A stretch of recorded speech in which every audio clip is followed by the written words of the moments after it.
Assalamualaikum warahmatullahi wabarakatuh. Halo, apa kabar semuanya? Semoga tetap sehat selalu ya. Pada kesempatan kali ini saya akan membahas tentang materi protista. Sebelumnya, untuk tujuannya yaitu memahami tentang protista, mengetahui klasifikasi protista, mengetahui protista mirip hewan, tumbuhan, dan jamur. Langsung saja ke materinya. Protista adalah kelompok makhluk hidup eukariotik yang tidak termasuk ke dalam kingdom Animalia, Plantae, dan Fungi. Kebanyakan anggota protista adalah organisme uniseluler, tetapi ada beberapa organisme yang multiseluler. Protista dibagi menjadi 3, yaitu protista mirip tumbuhan, protista mirip hewan, dan protista mirip jamur. Yang pertama yaitu protista mirip hewan atau protozoa. Protista mirip hewan atau yang biasa disebut protozoa, organisme bersel satu yang berukuran mikroskopis. Cara perkembangbiakan protista mirip hewan dapat terjadi secara seksual maupun aseksual. Secara aseksual yaitu dengan membelah diri atau membentuk spora, sedangkan secara seksual yaitu dengan melakukan konjugasi. Konjugasi ini merupakan proses menempelnya dua sel untuk mengadakan pertukaran inti sel. Protista mirip hewan dapat dijumpai di berbagai tempat, yaitu di parit, sawah, sungai, bendungan, air laut. Bahkan ada yang hidup dalam tubuh makhluk hidup lainnya sebagai parasit. Klasifikasi makhluk hidup protozoa dikelompokkan berdasarkan alat geraknya, yaitu rhizopoda, ciliata, flagellata, dan sporozoa.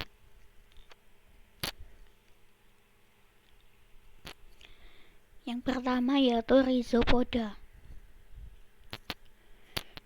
Rhizopoda merupakan protozoa yang bergerak dengan kaki semu atau palsu, biasa yang disebut Pseudopodia.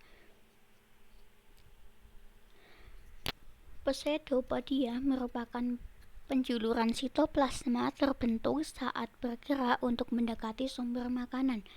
Pseudopodia dapat muncul di permukaan sel maupun di bagian manapun. Ciri-ciri rhizopoda yaitu bergerak dengan kaki semu atau palsu, bersifat heterotrof, ukuran tubuh sekitar 200-300 mikron, umumnya hidup di air tawar dan air laut. Bentuk yang dapat berubah-ubah atau tidak tetap, ada yang bercangkang dan tidak, memiliki ekstoplasma dan endoplasma, memiliki vakuola makanan dan juga vakuola kontraktil. Reproduksi secara aseksual dengan pembelahan diri, hidup dengan bebas atau parasit, pernafasan dengan cara difusi ke seluruh permukaan tubuh. Selanjutnya yang kedua, ciliata. Ciliata adalah protozoa yang bergerak dengan cilia atau rambut getar. Ciliata disebut juga dengan infusoria karena umumnya hidup dalam air buangan yang mengandung banyak zat organik.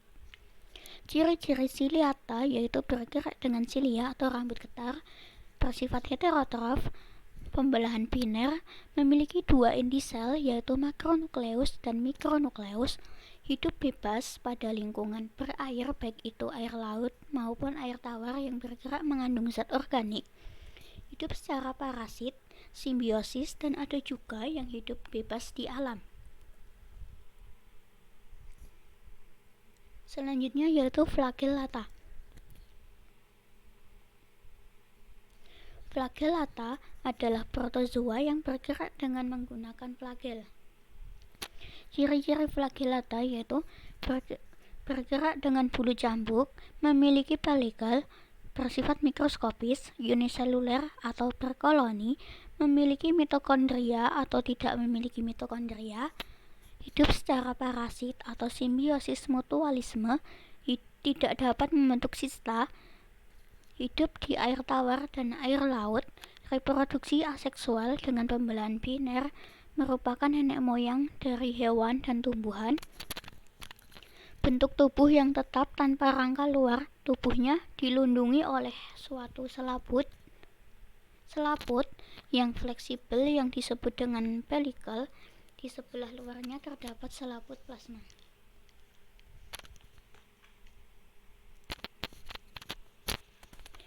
Selanjutnya yaitu sporozoa. Sporozoa adalah protozoa yang tidak memiliki alat gerak dan memiliki bentuk seperti spora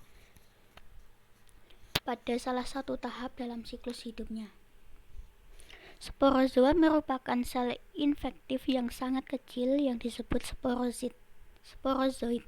Ciri-ciri sporozoa yaitu tidak memiliki alat gerak khusus, sehingga sporozoa bergerak dengan cara meluncur atau mengubah-ubah posisi tubuhnya. Kebanyakan bersifat parasit, baik pada hewan maupun manusia, dapat membentuk spora pada suatu saat dalam daur hidupnya. Ukuran spora sekitar 8-11 mikron pada dinding kitin. Daur hidup sporozoa menunjukkan pergiliran generasi antara bentuk seksual dan aseksual. Tubuh terbentuk bulat atau oval, memiliki nukleus tetapi tidak memiliki vakuola kontraktil, memiliki organel-organel kompleks khusus pada salah satu ujung sel yang berfungsi untuk menembus sel dan jaringan tubuh inang.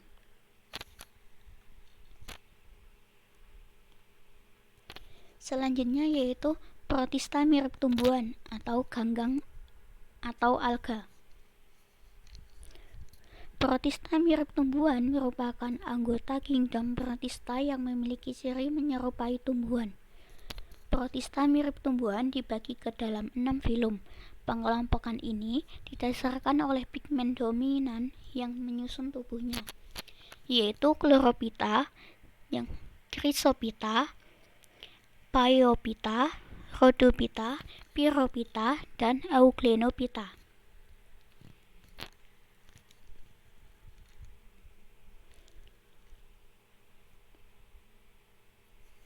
Euglenophyta merupakan kelompok protista mirip tumbuhan yang memiliki pigmen dominan berupa klorofil A, B, karoten, dan terkadang pigmen klorofil.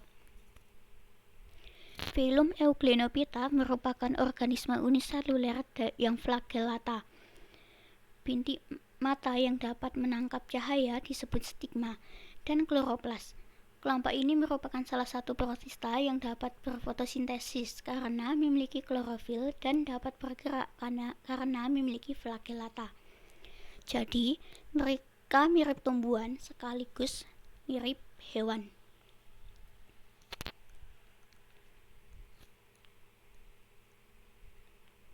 Selanjutnya yaitu Pyrrhophyta. Pyrrhophyta atau Dinoflagellata merupakan kelompok protista mirip tumbuhan yang memiliki pigmen dominan berupa klorofil A dan C, xanthofil, dinosatin, dan phycobilin. Klorofil penyusun tubuhnya ditutupi oleh pigmen berwarna merah yang dapat menangkap cahaya.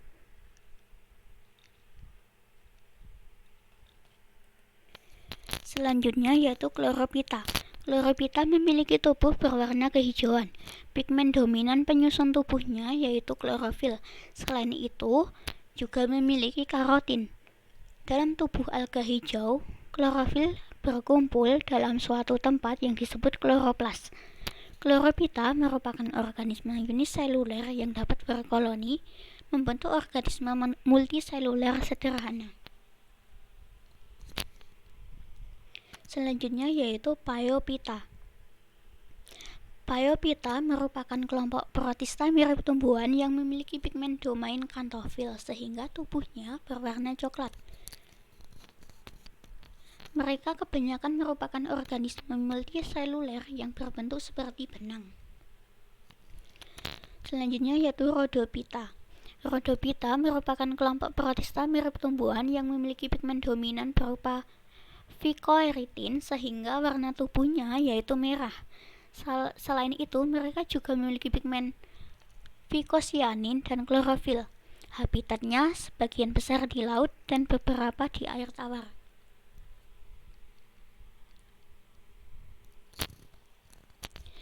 Yang ketiga yaitu protista mirip jamur. Protista mirip jamur merupakan organisme protista yang memiliki ciri-ciri seperti jamur. Antara lain, bersifat eukariotik, tidak memiliki klorofil, dapat menghasilkan spora, dan heterotrof. Namun, memiliki struktur tubuh serta cara bereproduksi yang berbeda dari kelompok fungi. Oleh karenanya, protista ini tidak digolongkan ke dalam kelompok fungi atau jamur. Protista mirip jamur ini dikelompokkan menjadi 3, yaitu jamur lendir plasmodial, jamur lendir seluler, dan jamur air. Yang pertama yaitu jamur lendir plasmodial. Jamur lendir plasmodial atau biasa disebut mycomycota karena memiliki protoplasma tanpa dinding sel. Mycomycota adalah kelompok jenis jamur lendir yang berwarna kuning karena memiliki pigmen berwarna kuning atau oranye. Mycomycota bersifat heterotrof, memiliki bentuk tubuh seperti lendir dan dapat bergerak seperti amoeba.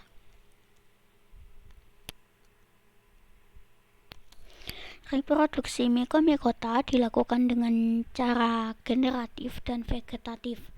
Pada reproduksi secara generatif akan melibatkan peluburan sel gamet dengan cara singami.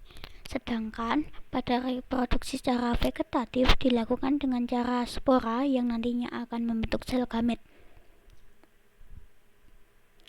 Untuk habitatnya yaitu di tempat yang lembat dan basah seperti hutan basah atau sampah yang basah. Kelompok ini juga dapat ditemui di batang kayu yang busuk. Selanjutnya yaitu jamur lendir seluler atau biasa disebut Acrasiomycota. Jamur lendir ini memiliki tahapan makan berupa sel-sel yang hidup soliter, tetapi setelah mereka makanannya habis, sel-sel tersebut membentuk koloni dalam suatu unit. Dalam suatu unit tersusun sekitar 125.000 sel. Koloni tersebut dapat berpindah tempat untuk sementara waktu. Pada fase makan, sel ameboid soliter bergerak dengan pseudopodia dan makan bakteri. Berbeda dengan jamur lendir plasmodial. Jamur lendir seluler berkromosom haploid, hanya zigot yang memiliki kromosom diploid. Jamur lendir ini bereproduksi secara vegetatif dengan membentuk tubuh buah dan bereproduksi secara generatif dengan singami sel ameboid. Tubuh buah berisi spora dan memiliki batang penyokong.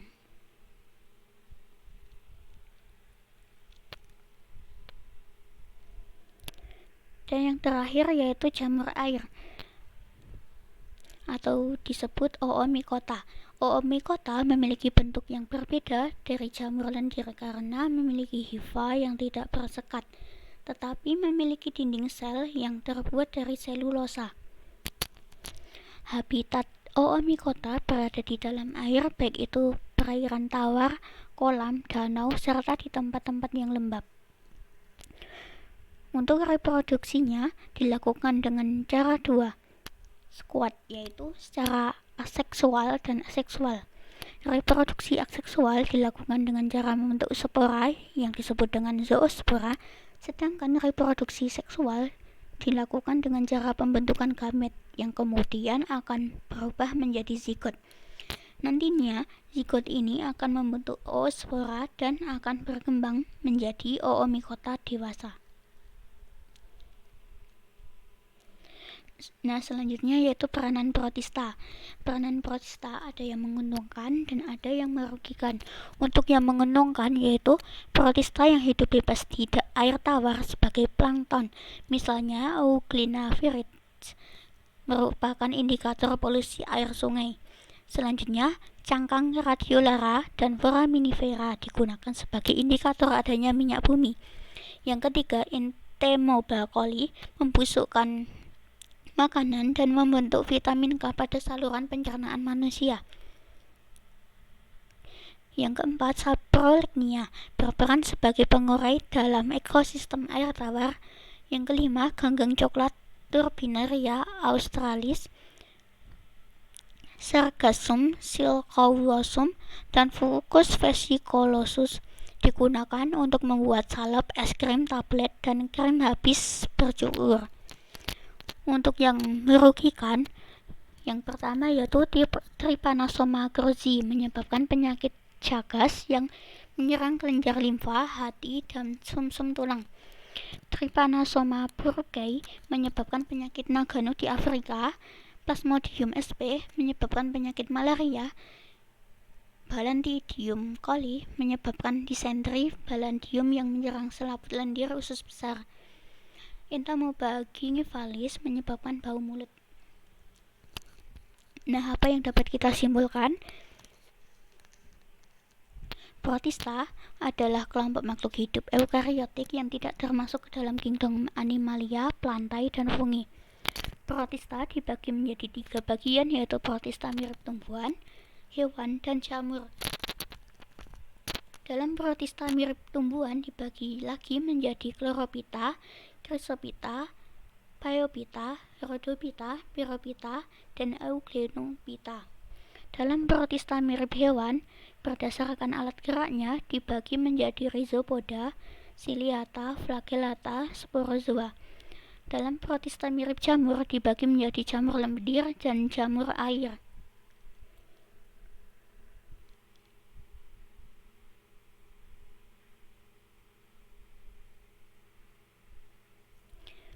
Cukup kesekian materi dari saya. Apabila ada kesalahan kata, saya mohon maaf sebesar-besarnya. Wassalamualaikum warahmatullahi wabarakatuh.